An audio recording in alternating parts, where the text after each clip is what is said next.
Hola, empezamos este último Emprende de noviembre hablando de las hipotecas y es que el Euribor ha repuntado un mes más. El indicador ha cerrado noviembre en el 1,54%, su tasa más alta desde junio de 2009. Este repunte encarecerá otra vez las cuotas mensuales. En concreto, un usuario que tenga una hipoteca media de unos 140.000 euros a un plazo de 25 años y con un diferencial del 0,8% pagará de media a partir de noviembre 21 euros más que hace un año. Esto supone un encarecimiento anual de 250 euros. Hablamos de más cosas en los breves económicos. La Cámara de Comercio les ofrece la información económica.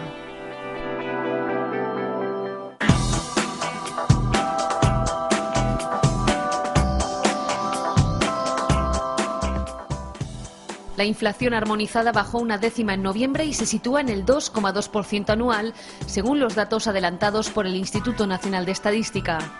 Este descenso es el primero tras 2 meses de subidas, en los que el IPC armonizado creció un total de 5 décimas. En las últimas cifras ha tenido mucho que ver el precio de carburantes y lubricantes, que no ha aumentado tanto como en 2009. El Gobierno defiende que la inflación está teniendo un comportamiento estable, aunque el dato definitivo no se sabrá hasta el 15 de diciembre. Precisamente los datos de la inflación de noviembre sirven de referencia para la actualización de las pensiones. El Gobierno había previsto que la tasa anual se situara en un 1%, pero la escalada hasta el 2,2% obligará a la Seguridad Social a compensar con 2.472 millones de euros a 8,5 millones de pensionistas por la pérdida de poder adquisitivo derivada de este incremento en el IPC. Se hará en 2 etapas, la primera mediante una paga a mitad de enero y la segunda a través de la consolidación de la subida en las nóminas del próximo año. La Generalitat Valenciana emitirá bonos por un importe que se sitúa entre los 600 y 1.000 millones de euros, con un vencimiento de 12 meses o 3 años. La novedad es que podrían abrirse al tramo minorista. El director del Instituto Valenciano de Finanzas, Jorge Vela, ha asegurado que se han recibido una veintena de ofertas de entidades financieras muy receptivas con la operación, pero no ha confirmado que los bonos tengan finalmente un tramo minorista, aunque se trate de una alternativa más a estudiar. En bolsa siguen los números rojos. Este martes el parqué madrileño ha amanecido con pérdidas de los grandes bancos que han arrastrado al IBEX 35 por debajo de los 9.300 puntos, con una caída del 0,45%. Y es que el lastre del rescate de Irlanda sigue afectando a las bolsas de la periferia europea. Tras conocer el acuerdo de inversión en deuda pública irlandesa de 85.000 millones, el IBEX pareció tomarse un respiro, pero la tendencia bajista no tardó en llegar y el lunes se hundía un 2,33%. Noviembre está siendo un mes convulso. De momento, las pérdidas en la bolsa española alcanzan el 13,7%, casi el 22% en lo que va de año. La Cámara de Comercio les ha ofrecido la información económica. Amparado bajo la experiencia en gestión de crisis en la pequeña y mediana empresa de la consultora Improven, ha nacido un nuevo fondo de capital gestión que no riesgo. Eduardo Navarro, presidente ejecutivo de Serpa Capital, nos lo ha presentado. Serpa Capital nació tras el verano. Se trata de un fondo de capital gestión de 30 millones de euros destinado a invertir en empresas en situación de crisis. Un poco la reflexión que hemos tenido y que hemos hablado con los inversores es que estamos en una situación, por la crisis económica generalizada, por el recorte de crédito por parte de las entidades financieras, por un poco el cansancio de los empresarios, por un conjunto de temas, pues es cierto que hay un montón de empresas que son buenas empresas, que tienen buenas estrategias, que tienen buen posicionamiento, que tienen buena marca y que sin embargo están pasando por situaciones bastante complicadas. Eduardo Navarro es socio fundador y presidente ejecutivo de Serpa Capital y también de Improven, empresa líder en consultoría especializada en mediana empresa. Por ello, este fondo ofrece no solo una inyección de dinero, de ahí la diferencia con el capital riesgo.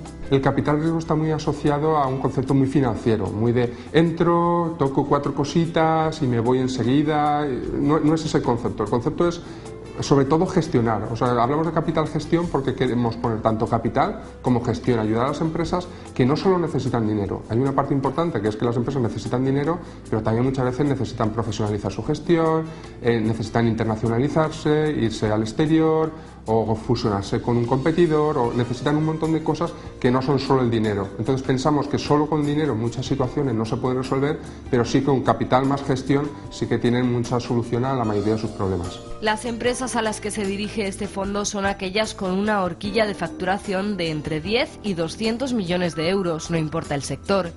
Eduardo conoce bien el contexto empresarial valenciano y en estos momentos apunta a un cambio de situación generalizada de nuestras empresas. Estamos viendo en torno a un 20%, el estudio dice un 17%, de empresas que están ya saliendo fortalecidas de la crisis. Es decir, que hay un conjunto de empresas que están yendo bien.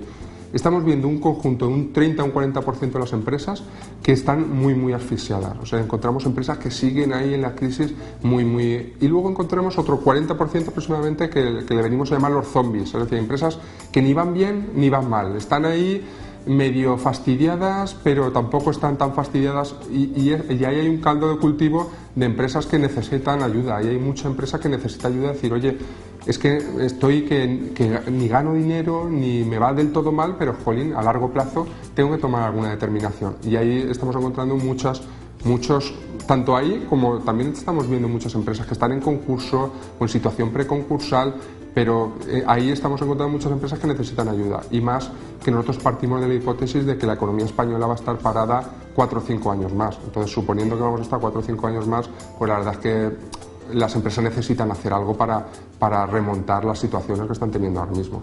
Desde su puesta en marcha reciben de media 4 propuestas al día, que estudian cuidadosamente. De momento ya han cerrado una operación que harán pública en los próximos días. Y de empresas en crisis a otra compañía valenciana que de momento sortea el temporal. El prestigioso economista Ramón Tamames ha escrito un libro en el que repasa la historia presente y futuro de Tecnidex. El conocido economista Ramón Tamames ha estado en Valencia para presentar Tecnidex, una empresa valenciana en la globalización. Y es que ha sido él mismo quien ha repasado la historia y evolución de esta empresa valenciana que cumple 30 años. La compañía tiene como objetivo la sanidad de las frutas y hortalizas para que lleguen al consumidor con la mejor calidad. 3 décadas de vida que revierten, según su presidente, en un futuro basado en la capacidad de innovación, la internacionalización y los servicios de consultoría en el sector hortofrutícola. Tecnidex para mí es una empresa schumpeteriana, es decir, una empresa que utiliza permanentemente todas las posibilidades de innovación. Es una empresa que da cabida a todo lo que se refiere al capital humano, la incorporación de capital humano, buscar en su propia cantera las bases de su porvenir, un modelo dentro de la globalización. Y esto se produce además con una empresa que cuantitativamente no estaría entre las mayores, entre las grandes. El acto contó con la presencia del profesor Santiago Grisolía. Además, Tamames lanzó su particular consejo para tomarnos la actual situación económica. En medio de una crisis económica y financiera como la que atravesamos, las cosas hay que verlas con calma, con el cerebro frío. El corazón puede calentarse cuando hay que actuar, pero precisamente es cuando se aprecia más la flema, la capacidad de análisis y la búsqueda de soluciones. En el libro, el reconocido economista repasa la historia de la Valencia emprendedora ya desde sus inicios. Pues Valencia se llama así porque es una colonia, era una colonia romana empezada a diseñar y construir un siglo y medio antes de Jesucristo, y en esa Valencia se puede decir que se asientan los que ellos consideran que son los valientes. Es la ciudad de los valientes, y no tomen esto como un halago, es sencillamente que uno quiere saber lo que significa el país, la región, la ciudad en que está viviendo. ¿Por qué se llama Valencia la ciudad del Turia? ¿Quiénes acometieron los primeros regadíos de Levante? ¿Cómo se construyeron las primeras grandes acequias? ¿De qué forma nació el reino de Valencia? ¿En qué momento se introdujo el cultivo de los cítricos? ¿Cuándo empezó a surgir la agricultura moderna? ¿Con qué mimbres se formó la personalidad valenciana? Esto es una respuesta, en parte, del libro, a propósito de la historia de una empresa. La presentación se completó con la conferencia del exministro Jaime Lamo de Espinosa sobre el presente y futuro de la economía y agricultura de la Comunidad Valenciana.